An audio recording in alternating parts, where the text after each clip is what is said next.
Μένει να κερδίσει. Μαριάννα Καλέργη ή αν προτιμάτε Diamond Lady.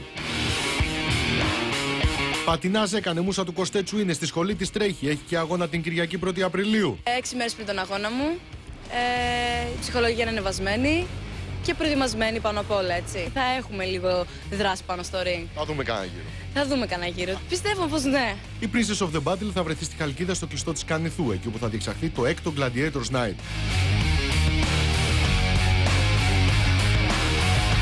Αντίπαλός της θα είναι η Σάμια Τεγκεναούτη από την Ολλανδία. Μαθήτρια του Αλή Γκινάρ, γνωστός πια στους Έλληνες από τον περσινό του αγώνα με τον Μιχάλη Ζαμπίδη στο ΣΕΒ.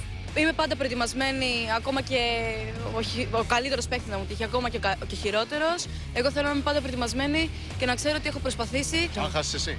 Παιδιά, δεν υπάρχει περίπτωση να χάσω. Θα δούμε αγώνα όμως ή θα δούμε πάλι 7 δεύτερα? Πρωταπληγιά. Ναι. Είναι η μέρα ψέματος. Θα τους περάσει τα 7 δεύτερα?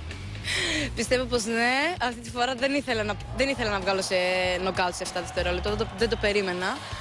Φάνηκε νομίζω αυτό.